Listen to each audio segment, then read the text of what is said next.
ਵਾਹਿਗੁਰੂ ਜੀ ਕਾ ਖਾਲਸਾ ਵਾਹਿਗੁਰੂ ਜੀ ਕੀ ਫਤਿਹ। ਗੁਰੂ ਨੂੰ ਪਿਆਰੀ ਸਾਧ ਸੰਗਤ, ਅੱਜ ਆਪਾਂ ਬਹੁਤ ਹੀ ਅਹਿਮ ਵਿਸ਼ੇ ਤੇ ਸਾਂਝ ਪਾਉਣੀ ਹੈ। ਆਪਾਂ ਅੱਜ ਗੱਲਬਾਤ ਕਰਨੀ ਹੈ ਇੱਕ ਗਲਤੀ ਦੇ ਸੰਬੰਧ ਵਿੱਚ।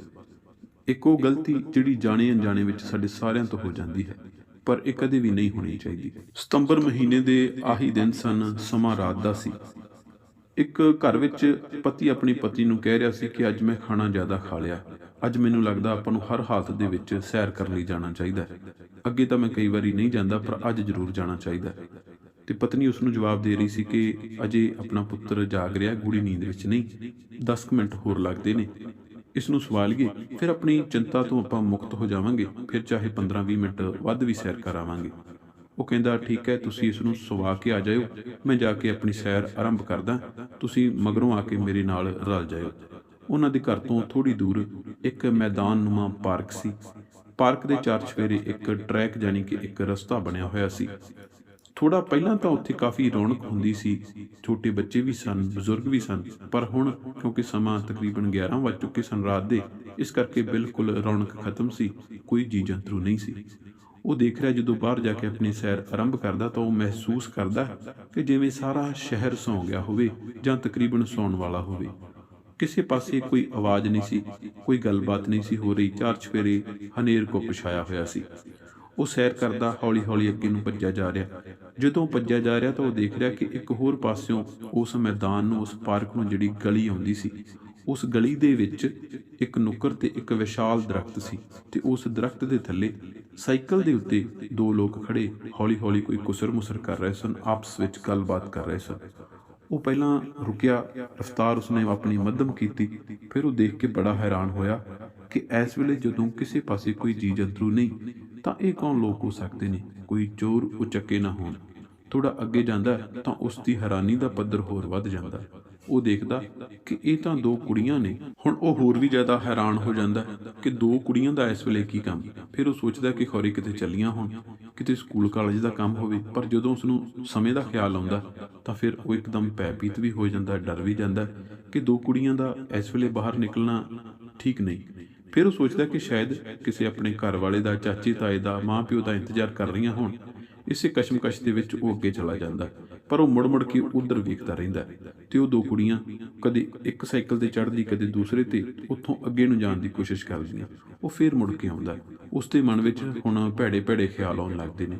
ਉਹ ਸੋਚਦਾ ਕਿ ਸ਼ਾਇਦ ਇਹ ਕਿਸੇ ਚੰਗੇ ਕੰਮ ਨੂੰ ਨਹੀਂ ਜਾ ਰਹੀਆਂ, ਸ਼ਾਇਦ ਇਹਨਾਂ ਦਾ ਟੀਚਾ ਕੁਝ ਬੁਰਾ ਕੰਮ ਹੈ। ਹੋ ਸਕਦਾ ਹੈ ਕਿ ਇਹਨਾਂ ਨੇ ਕਿਸੇ ਪੁਰਸ਼ ਮਿੱਤਰ ਨੂੰ ਮਿਲਣਾ ਹੋਵੇ। ਮਨ ਵਿੱਚ ਮਾੜੇ ਤੇ ਭੱਦੇ ਖਿਆਲ ਲੈ ਕੇ ਉਹ ਵਾਪਸ ਭੱਜਿਆ ਆਉਂਦਾ ਹੈ। ਦੂਜੇ ਪਾਸੇ ਨੂੰ ਆਪਣੀ ਸੈਰ ਕਰਨ ਦੇ ਬਹਾਨੇ ਹੋਰ ਨੇੜੇ ਹੋਣ ਦੀ ਕੋਸ਼ਿਸ਼ ਕਰਦਾ ਹੈ। ਇੱਕ ਵਾਰ ਮਨ ਵਿੱਚ ਸੋਚਦਾ ਹੈ ਕਿ ਮੈਂ ਇਸ ਤਰ੍ਹਾਂ ਕਰਦਾ, ਮੈਂ ਘਰੋਂ ਆਪਣਾ ਸਕੂਟਰ ਕੱਢ ਕੇ ਲੈ ਆਉਣਾ। ਇਹ ਜਿਵੇਂ ਜਿਵੇਂ ਜਿਸ ਪਾਸੇ ਨੂੰ ਜਾਣਗੀਆਂ ਉਹਨਾਂ ਦੇ ਪਿੱਛੇ ਹੌਲੀ ਹੌਲੀ ਮੱਧਮ ਰਫ਼ਤਾਰ ਦੇ ਵਿੱਚ ਸਕੂਟਰ ਲੈ ਕੇ ਤੁਰਿਆ ਜਾਵਾਂਗਾ। ਫਿਰ ਸੋਚਦਾ ਤਾਂ ਇਹ ਵੀ ਤਾਂ ਹੋ ਸਕਦਾ ਕਿ ਇਹ ਕਿਸੇ ਦੇ ਘਰ ਚਲੇ ਜਾਣ, ਜਾਂ ਇਹ ਦੋਵੇਂ ਜਾਣੀਆਂ ਕਿਸੇ ਹੋਟਲ ਵਿੱਚ ਚਲੀਆਂ ਜਾਣ। ਫਿਰ ਮੈਂ ਕਿਹੜਾ ਮੂੰਹ ਲੈ ਕੇ ਵਾਪਸ ਆਵਾਂਗਾ। ਇਸੇ ਉਧੇੜ-ਬੁਣ ਦੇ ਵਿੱਚ ਉਹ ਸੈਰ ਕਰਦਾ ਹੋਇਆ ਹੁਣ ਦੂਜੇ ਪਾਸੇ ਨੂੰ ਪਰਤ ਰਿਹਾ, ਪਰ ਮੁੜ ਕੇ ਪਿੱਛੇ ਵੇਖਦਾ ਜਾਂਦਾ ਹੈ ਤੇ ਉਹ ਕੀ ਦੇਖਦਾ ਕਿ ਕੁੜੀ, ਕਦੀ ਦੂਸਰੀ ਕੁੜੀ ਸਾਈਕਲ ਉੱਪਰ ਚੜ੍ਹ ਰਹੀ ਹੈ, ਕਦੀ ਦੂਸਰੀ ਕੁੜੀ। ਉਸ ਨੂੰ ਇਸ ਤਰ੍ਹਾਂ ਲੱਗ ਰਿਹਾ ਕਿ ਜਿਵੇਂ ਇਹ ਮੇਰਾ ਇੰਤਜ਼ਾਰ ਕਰ ਰਹੀਆਂ ਹੁਣ ਕਿ ਮੈਂ ਇੱਥੋਂ ਆਸੇ-ਪਾਸੇ ਹੋਵਾਂ ਤੇ ਇਹ ਉਧਰ ਨੂੰ ਚਲੀਆਂ ਜਾਣ ਜਿਸ ਪਾਸੇ ਨੂੰ ਇਹਨਾਂ ਨੇ ਜਾਣਾ ਹੈ। ਆਪੇ ਹੀ ਆਪਣੇ ਮਨ ਦੇ ਨਾਲ ਸਲਾਹਾਂ ਕਰਦਾ, ਕਦੇ ਖੱਬੇ ਪਾਸੇ ਨੂੰ ਸੈਰ ਕਰਦਾ ਜਾਂਦਾ ਹੈ, ਕਦੇ ਸੱਜੇ ਪਾਸੇ ਨੂੰ।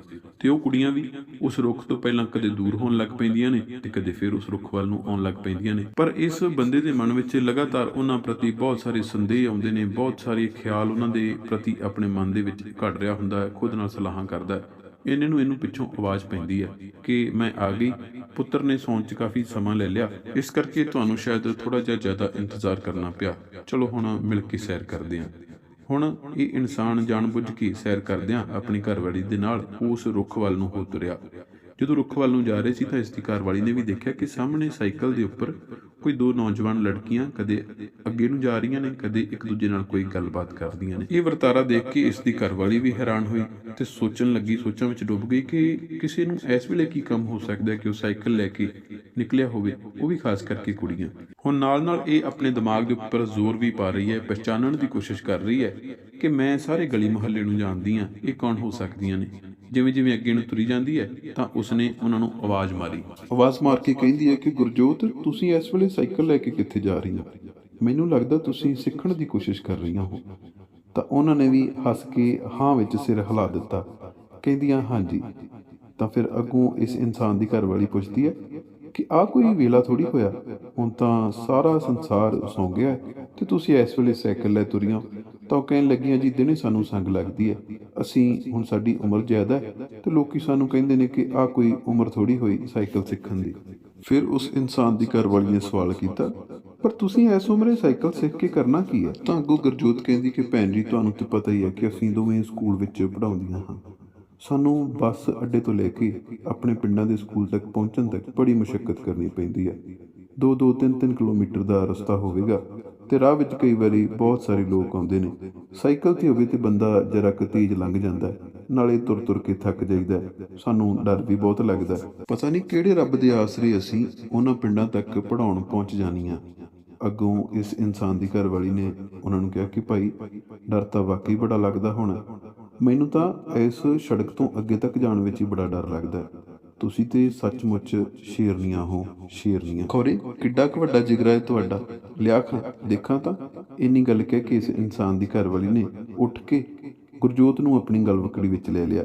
ਇਹ ਇੱਕ ਕਿਸਮ ਦਾ ਇੱਕ ਦੂਜੇ ਨੂੰ ਅਲਵਿਦਾ ਕਹਿਣਾ ਵੀ ਸੀ।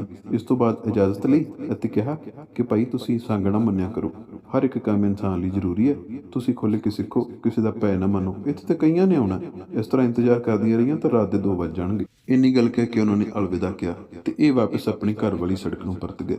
ਹੁਣ ਉਹ ਇਨਸਾਨ ਆਪਣੀ ਘਰਵਾਲੀ ਨੂੰ ਕਹਿੰਦਾ ਕਿ ਮੈਂ ਪਹਿਲਾਂ ਵੀ ਆਇਆ ਸਾਂ, ਮੈਂ ਦੇਖਿਆ ਕਿ ਉੱਥੇ ਇੱਕ ਸਾਈਕਲ ਖੜਾ ਰੁੱਖ ਦੇ ਥੱਲੇ ਤੇ ਲੋਕੇ 2 ਕੁੜੀਆਂ ਖੜੀਆਂ ਨੇ। ਮੇਰੇ ਮਨ ਵਿੱਚ ਤਾਂ ਬਹੁਤ ਮਾੜੇ ਸਵਾਲ ਆਏ ਸਨ, ਮਾੜੇ ਖਿਆਲ ਆਏ ਸਨ।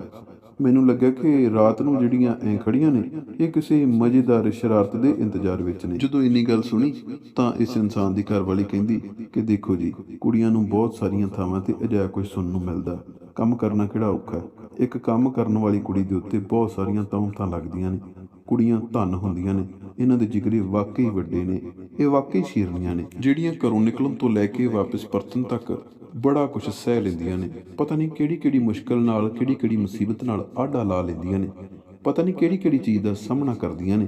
ਕੁੜੀਆਂ ਸੱਚਮੁੱਚ ਸ਼ੇਰਨੀਆਂ ਹੁੰਦੀਆਂ ਨੇ। ਹੁਣ ਜਦੋਂ ਇਹ ਗੱਲਬਾਤ ਆਪਣੀ ਘਰਵਾਲੀ ਦੇ ਮੂੰਹੋਂ ਸੁਣ ਰਿਹਾ ਸੀ ਤਾਂ ਇਸ ਇਨਸਾਨ ਨੂੰ ਖੁਦ ਤੇ ਸ਼ਰਮ ਮਹਿਸੂਸ ਹੋਈ ਕਿ ਉਸਨੇ ਕਿੰਨੇ ਮਾੜੇ ਖਿਆਲ ਉਹਨਾਂ ਪ੍ਰਤੀ ਲੈਂਦੇ ਸਨ, ਕਿੰਨੇ ਮਾੜੇ ਵਿਚਾਰ ਉਸਦੇ ਮਨ ਵਿੱਚ ਚੱਲ ਰਹੇ ਸਨ।